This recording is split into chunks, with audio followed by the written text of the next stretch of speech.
Falando do Dia Mundial do Meio Ambiente, que é comemorado hoje.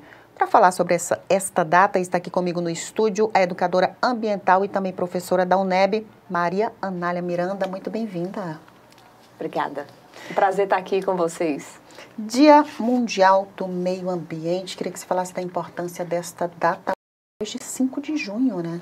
5 de junho é uma data simbólica, né? Ela é uma parada para todo mundo pensar na sua condição de ser meio ambiente, integrante de toda essa macrocomposição que veio de diversos milagres, o milagre da água, o milagre das florestas, o milagre da terra.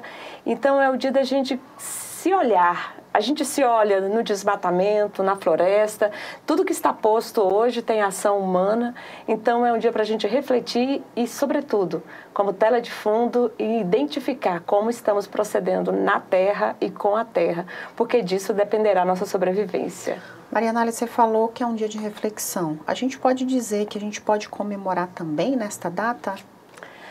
Olha, entre grandezas e misérias, né, a gente tem algumas coisas a celebrar aqui no oeste da Bahia, né, a exemplo das legislações que já foram feitas, né, porque gozávamos de uma ausência muito grande de marcos regulatórios, de legislações.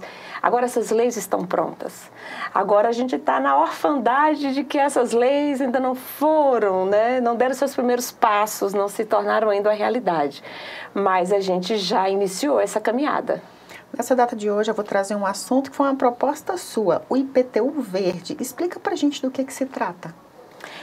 Aqui em Barreiras, eu tenho falado sempre disso, já existe em vários lugares, o IPTU verde é uma maneira da gente passar para a sociedade um estímulo de cuidar do seu quintal, cuidar da porta da sua casa, plantando e, sobretudo, nos quintais, para que não seja tudo encimentado, né? Para que existam árvores, para que você possa fazer as hortaliças, porque cada vez que a população planta, volta a formiga, volta o besouro, volta a lagartixa, e cada animal desse tem um papel em toda essa cadeia dos ecossistemas. São serviços ecossistêmicos importantes, inclusive na mitigação da mudança climática nesse meio urbano que a gente vive tão encimentado. Seria um estímulo também para melhorar até a aparência da cidade, né? Mais verde. Perfeitamente. Então a população se sentiria estimulada na medida em que o poder público colocaria descontos financeiros, né? Ia reduzir o valor do IPTU, então teria de ser um IPTU personalizado, o que daria mais trabalho, mas que traria um retorno e uma estimulação para que a população revalorizasse um quintal verde, revalorizasse a frente da sua casa com árvores, com hortaliças, com plantas ornamentais, porque disso vai depender, inclusive, quando a gente tiver, né, 5, 6, 8, 10 dias de chuva contínua, para onde que essa água vai? Então, cada área que está plantada funciona como esponja, né, a dar conta de absorver esse volume de água e conferir no ambiente urbano condições mais amenas para a gente viver o que está por vir dentro dessa coisa ainda tão desconhecida que é a mudança climática. Vamos falar de outro assunto agora que todo mundo gera, resíduos sólidos. Queria que você falasse sobre a gestão dos resíduos sólidos hoje aqui.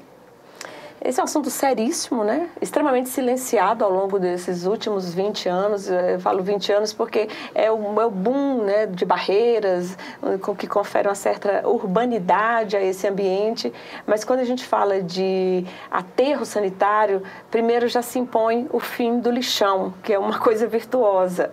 Segundo, uma coisa também muito grandiosa é que o oeste da Bahia, né, vários municípios do oeste da Bahia, especialmente 10 municípios do oeste da Bahia, Luiz Eduardo está fora dele, porque Luiz Eduardo já tem esse plano de resíduos sólidos, mas 10 municípios que se organizaram sobre a gestão do consórcio intermunicipal, né, do CONCID, que conseguiu fazer isso de forma muito democrática, muito participativa e construiu uma legislação com o apoio, inclusive do PNUD. Nós somos um dos únicos lugares do Brasil que fez o seu plano de resíduos sólidos com o apoio, com a participação do PNUD, do Programa das Nações Unidas, e nesse nesse caso, nós temos um plano de resíduos sólidos avançados, já está pronta essa legislação, mas ainda não entrou em vigor. Ela requer uma antecipação de educação ambiental irradiada pelas áreas periféricas centrais. A população tem que ser educada para dividir o lixo, o resíduo, né? Porque não existe mais o conceito de lixo.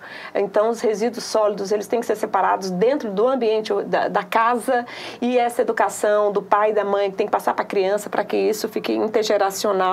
E nessa lógica, o poder público tem que se organizar para fazer a coleta seletiva, né? Então a gente já tem exemplos claros de que isso funciona, né? Na segunda-feira só o dia do resíduo de plástico, então toda a população bota plástico. Na quarta-feira é o dia do vidro, e assim vai construindo uma educação que horizontaliza-se por toda a cidade.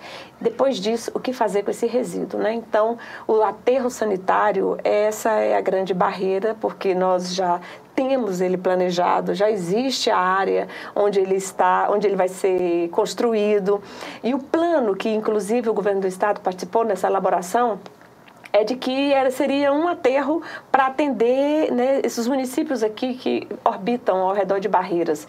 E isso é o que acontece nesse momento, mas não como estava planejado. Então, os municípios, exemplo de Formosa do Rio Preto, né, coloca todos os seus resíduos no caminhão e é transportado para cá. Ainda não temos o aterro público, então isso ainda está muito no privado, mas de uma certa maneira os municípios entendem que esse é um custo permanente, então está havendo um novo movimento para que outros aterros sejam feitos para diminuir esse trânsito nas rodovias e, portanto, que lá mesmo seja dado tratamento.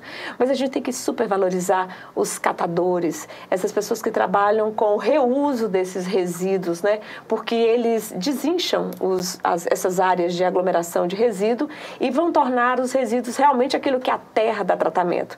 Que um resíduo, na hora que ele vai para o aterro, ele, ao longo de alguns anos, ele volta a ser natureza. E essa é a lógica, para que a gente não coloque o resíduo do alimento com a embalagem do refrigerante, por exemplo. Isso dificulta, né? Isso bota a perder todo um trabalho, porque quando você retoma essa área, você vai encontrar resíduos ainda muito bem conservados, porque eles foram colocados junto com outros biodegradáveis.